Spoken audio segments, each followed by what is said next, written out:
Hello everyone, welcome back on cam TV. बच्चों, previous lecture तक हमने एक्सरसाइज नंबर 10.4 को ख़त्म कर दिया। 10.4 के अंदर जो न्यूमेरिकल थे, जो थोड़े हार्ड थे, उसको हमने प्रॉपर समझ लिया और उसको क्लियर कर दिया। ठीक है, अब हम थोड़े और नया बेस जानते हैं और नए थोड़ा थियरम सीखते हैं। उसके बाद हम एक्सरसाइज नंबर 10.5 की ओर जा पाएंगे। ठीक है, तो बच्चों सबसे पहले तो हम बात करते हैं कि कोई एंगल जब बनता है आर्क की मदद से सर्कल के ऊपर, तो उसके लिए हमें क्या ध्यान रखना पड़ता है। तो टाइटल लगाइए, angle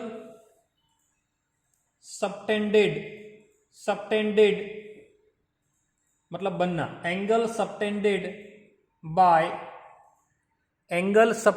by an arc of circle.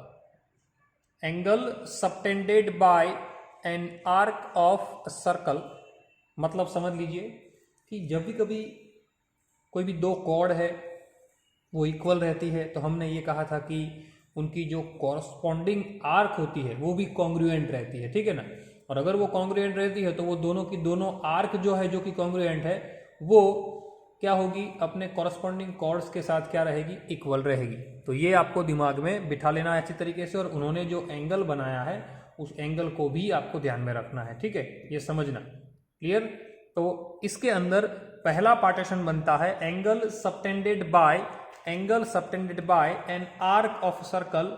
उसमें आर्क ऑफ सर्कल है ना, वो सर्कल के पहले टॉपिक, पहला पार्ट सर्कल का एट सेंटर, क्या एट सेंटर के पास जब एंगल बना रहा है, आर्क हमारी जो है वो सेंटर के पास जब एंगल बना रही है, तब हमें क्या करना होता है उसके बारे में हम थोड़ा आपसे डिस्कस करते हैं। जैसे कि भाई मेरे पास एक सर्कल है, थोड़ा समझिएगा, एक सर्कल है मेरे पास, ओके, और इस सर्कल का सेंटर जो है वो सेंटर है उसका ओ।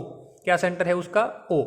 अगर ओ उसका सेंटर है बच्चों, समझना अच्छी तरीके से, क्या अगर ओ जो है वो उस सर्कल का अगर सेंटर है, तो उस सेंटर के पास अगर कोई एंगल सबटेंड हो रहा है, जैसे कि भाई एक मैंने रेडियस यहाँ पे ड्रॉ कर दी, एक मैंने रेडियस यहाँ पे ड्रॉ कर दी, मतलब कि दो रेडियस ड्रॉ हुई, हमारे सर्कल को दो अलग अलग पॉइंट पे इंटरसेक्ट किया। तो ये पार्ट जो कि एक सेक्टर है, मैंने आपको पहले लेक्चर में बताया था ये बात कि सेक्टर किसे कहते हैं, सेक्टर है। और ये जो सर्कमफेरेंस लाइन है, इतनी पार्ट जो बॉर्डर वाला पार्ट है, सर्कमफेरेंस वाला जो इतना सा पार्ट है, वो मेरी आर्क है। क्लियर ना, जिस आर्क को मैं माइनोर कहता था, माइनोर आर्क, ओके, छोटी आर्क है इसलिए। तो इसको लेके थ्योरम नंबर 10.8 जो है वो बना हुआ है। तो बच्चों समझना अच्छी तरीके से, थ्योरम नंबर 8.8 10.8 किसके लिए बना हुआ है।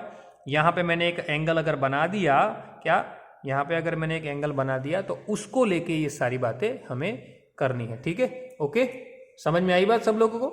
ठीक है, नाउ कौन सा है थियरम, तो टाइटल लगाइए, थियरम नंबर 10.8। थियरम नंबर 10.8 क्या कह रहा है जरा समझिए।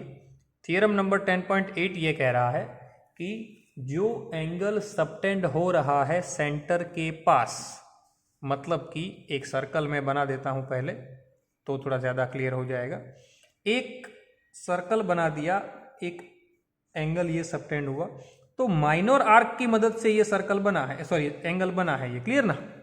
अब मैं इस मेजर आर्क के ऊपर कहीं पे भी कोई भी पॉइंट ले लूं, जैसे कि मैंने एक पॉइंट यहां पे ले लिया फॉर एन एग्जांपल, तो सॉरी थोड़ी लाइन टेढ़ी चली गई, चलिए इसको थोड़ा साइड कर देते हैं। यहां पे मैं ड्रॉ कर देता हूं बाजू में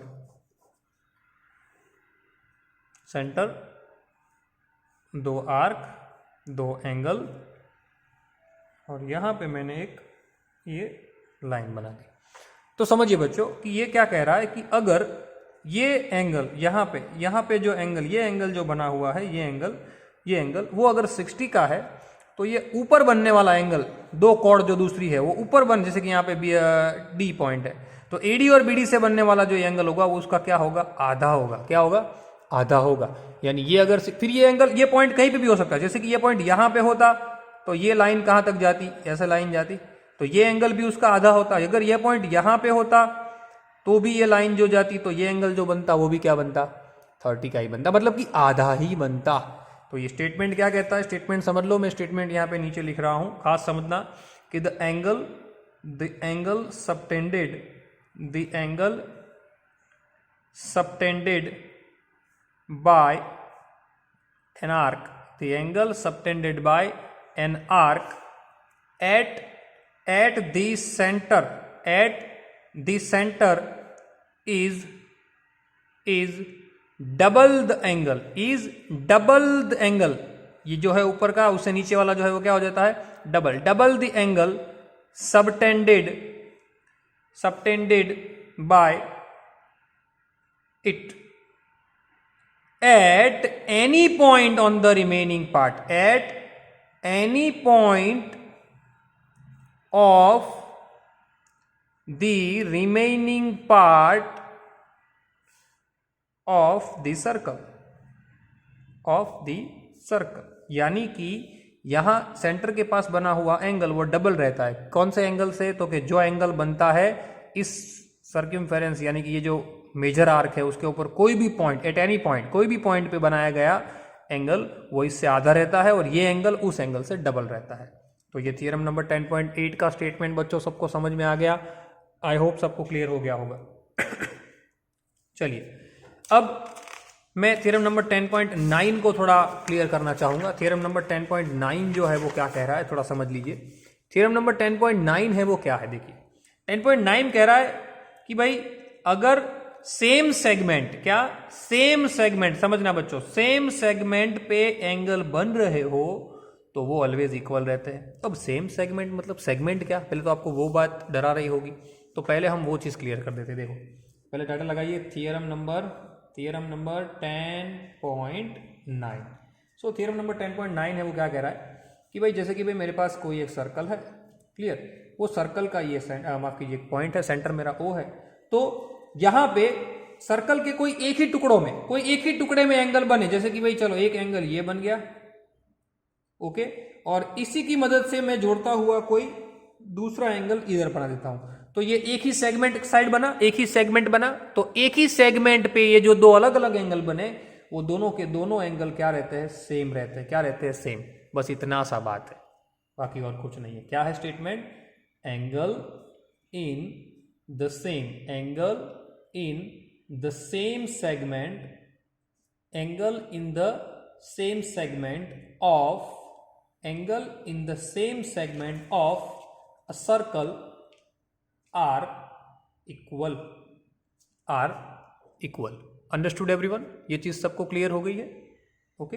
now next theorem, theorem number 10.10, theorem number 10.10 की अगर मैं बात करूं तो 10.10 थियरम जो है वो क्या कह रहा है, देख लीजिए, थोड़ा सा बड़ा सा है, समझा रहा है हमें क्या कि कोई भी लाइन सेगमेंट में ज्वाइन करता हूं, कोई भी दो पॉइंट जो कि मेरा एंगल बन रहा है, कोई भी दो जगह पे मेरा एक सर्कल है उसमें कोई भी दो जगह पे पॉइंट बन रहा है, ठीक है, तो वो क्या होता है, कॉनसाइक्लिक होता है। क्या होता है, कॉनसाइक्लिक। अब कॉनसाइक्लिक का मतलब क्या है, पहले तो मतलब समझ लीजिए, मैं फिगर के साथ समझाता हूं। चलो जैसे कि भाई मेरे पास एक ये सर्कल है, ओके, ये सर्कल का एंगल ओ है, ठीक है, थोड़ा सा अंडे जैसा हो गया है पर समझ लीजिएगा, ओके। तो यहाँ पे क्या करना है कि भाई अगर मैं कोई लाइन सेगमेंट ड्रॉ करता हूँ, जो भी इक्वल एंगल मेरे बन रहे हैं, बराबर, कोई एक ही पॉइंट के ऊपर जो लाई कर रहे हैं, सेम साइड पे इवन जो लाई कर रहे हैं, क्लियर, तो वो दोनों लाइन होता है, जो दोनों लाइन क्या होती है, कंटेन करते हैं दोनों लाइन सेगमेंट, बराबर, तो वो दोनों के दोनों लाइन सेगमेंट क्या रहते हैं, इक्वल रहते हैं, ठीक है, इक्वल रहते हैं। ये हमें समझाना है। देखो फिगर के अंदर सब लोग कॉन्सेंट्रेट कीजिएगा, आपको सारी चीज क्लियर हो जाएगी। देखिए यहाँ पे मैं कोई भी 4 पॉइंट लेता हूँ, देखो बच्चों क्या कर लेता हूँ, कोई भी 4 पॉइंट लेता हूँ। जैसे कि भी मैंने एक पॉइंट यहाँ पे ए ले लिया, समझना, एक पॉइंट मैंने बी ले लिया, एक पॉइंट मैंने सी ले लिया, एक पॉइंट मैंने डी ले लिया। अब इसमें ऐसा है कि ये चारों 4 पॉइंट जो है वो चारों 4 पॉइंट के अंदर एक 3 पॉइंट या 4 पॉइंट ऐसे जो नॉन कोलिनियर कह सकते हैं, ठीक है, नॉन कोलिनियर। तो अगर नॉन कोलिनियर अगर ये है तो जैसे कि यहाँ पे देखिए ये जो एंगल बना, ये एंगल, वही एंगल एक सेम सेगमेंट पे यहाँ पे भी बन रहा है, ठीक है। तो अगर मैं यहाँ से कोई एक ऐसा इमेजिनरी लाइन ड्रॉ करूँ जो इसको पीछे की तरफ खींचता है, एक्चुअल में मैंने यहाँ पे बना दिया पर ऐसा होगा नहीं, ये अगर पॉइंट बाहर पे जा रहे हैं तो यहाँ पे कोई मैंने जैसे कि डीडेस पॉइंट ले लिया फॉर एग्जांपल, ठीक है, तो ये जो है वो डीडेस पॉइंट, वो और ये एंगल दोनों इक्वल होते हैं, तो उसके ऊपर से मैं ये कह सकता हूं कि ए बी सी और डी वो चारों 4 क्या होते हैं, कॉनसाइक्लिक। क्या होते हैं, कॉनसाइक्लिक, मतलब कि एक ही सर्कल के ऊपर लाई करने वाले, क्या, एक ही सर्कल के ऊपर लाई करने वाले, कॉनसाइक्लिक। इफ, इसका मैं स्टेटमेंट नहीं लिख रहा हूं क्योंकि ये स्टेटमेंट हालांकि काम का नहीं है कुछ, पर फिर भी मैं सिर्फ आपको बता रहा हूं क्या, if a line segment joining 2 points, ये 2 पॉइंट है, लाइन सेगमेंट ज्वाइनिंग 2 पॉइंट, देखो ये और ये point, 2 points subtend equal angle at the 2 other points, दो दूसरे पॉइंट मैंने ले लिया, clear, lies on the same side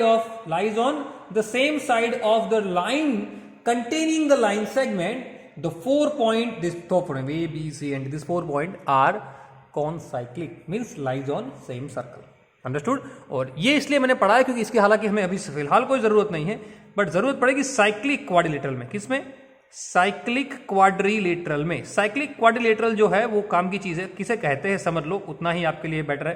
क्या कि अगर कोई क्वाड्रिलेटरल, साइक्लिक क्वाड्रिलेटरल हमें कहना हो कि किसे कहते हैं, तो अगर कोई क्वाड्रिलेटरल की जो चारों चार वर्टाइसिस है वो सर्कल के ऊपर लाई कर रही हो, मतलब कि ये सर्कल है, उस सर्कल के ऊपर पहली वर्टाइसिस, दूसरी वर्टाइसिस, तीसरी वर्टाइसिस, चौथी वर्टाइसिस, ये चारों चार इनडायरेक्टली क्या हुआ कि कोई क्वाड्रिलेटरल सर्कल के इनसाइड में है और वो चारों चार पॉइंट सर्कल के ही ऊपर है, तो उसको क्या कहेंगे हम? उसको कहेंगे साइक्लिक क्वाड्रिलेटरल। क्या कहेंगे उसको? उसको कहेंगे भाई cyclic quadrilateral. Understood everyone? Okay, now 2 theorem बाकी है, उसको भी साथ में पढ़ लेते हैं, उसके बाद एक्सरसाइज नेक्स्ट लेक्चर के अंदर जरा देख लेंगे। Theorem number 10.11 and 10.12। 10.11 10.10 क्या कह रहा है? देखो थियरम नंबर 10.11 कह रहा है कि भाई मेरे पास कोई भी साइक्लिक क्वाड्रिलेटरल है, इसी के रिलेटेड है, साइक्लिक क्वाड्रिलेटरल है, तो उसके पास जो भी ऑपोजिट एंगल की पेयर होती है ना, वो क्या रहती है? 180 रहती है। मतलब कि ये टोटल, सॉरी क्या रहता है उनका? 180। मतलब कि ए और सी का मैं टोटल करूं ना तो क्या हो जाएगा? 180। Here A plus C is 180, means opposite angle, angle B and angle D also 180। मतलब कि सप्लीमेंट्री होते हैं। मतलब क्या होते हैं? सप्लीमेंट्री होते हैं। तो स्टेटमेंट क्या बनेगा? ये काम का है, याद रखना क्या? The sum of either part, we can say either part or opposite part, either part of opposite angles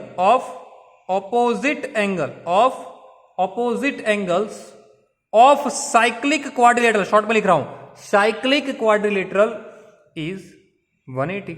total क्या होता है? टोटल क्या होता है? सम 180 होता है। और इसके जैसा ही मेरे पास थियरम नंबर 10.12 है। इसके जैसा ही मेरे पास क्या है? थियरम नंबर 10.12 है कि अगर मैं ऐसा कह रहा हूं कि भाई सामने 180 होती, इसका कन्वर्स थियरम कि भाई sum of the either part of the opposite angle of equilateral, sorry माफ कीजिए, साइक्लिक क्वाड्रिलेटरल इज 180। देन अगर उल्टा कहे कि अगर किसी भी ऐसा क्वाड्रिलेटरल जो सर्कल के ऊपर अंदर लाई कर रहा है और उनके ऑपोजिट एंगल का टोटल 180 है, तो वो क्वाड्रिलेटरल क्या कहा जाएगा? Cyclic quadrilateral. ठीक है, ठीक है। अब मैं लिख नहीं रहा हूं, यहां पे लिखता हूं कन्वर्स ऑफ थियरम नंबर 10.11। तो स्टेटमेंट इसका उल्टा हो जाएगा कि if the sum of the pair of opposite angle of quadrilateral is 180, if the sum of, if अगर टोटल 180 है सामने सामने के एंगल का, then we can say this quadrilateral is cyclic. और यहां पे क्या कहा कि साइक्लिक क्वाड्रिलेटरल के अंदर सामने सामने के एंगल का टोटल 180 होता है। यहां पे अगर टोटल 180 है तो वो साइक्लिक क्वाड्रिलेटरल है। ओके, सो आई होप बच्चों सबको प्रॉपरली ये चीज ग्रास्प हो गई होगी। मे बी अच्छी तरीके से सारे क्वाड्रिलेटरल को मैंने समझाया है, सारे थियरम को समझाया है। स्टेटमेंट भी मैंने इसलिए आप लोगों के सामने रख दिए है, लिख भी दिया है। तो बच्चों रिक्वेस्ट है आप लोगों से कि सारी चीज़ों को जो मैंने लिख के करवाया है आपको वो लिख के ही करिए, क्योंकि मैथमेटिक्स जो है वो लिख के ही आएगा। स्पेशली ये जो थ्योरेटिक आपका जो ज्योमेट्रिकल पोर्शन है वो, ठीक है, जितना लिखोगे उतना आपके लिए ज़्यादा बेटर रहेगा। ओके, सो बच्चों आज के लिए रखते हैं लेक्चर के अंदर इतना ही। मिलते हैं अगले लेक्चर में। Till then, thanks a lot.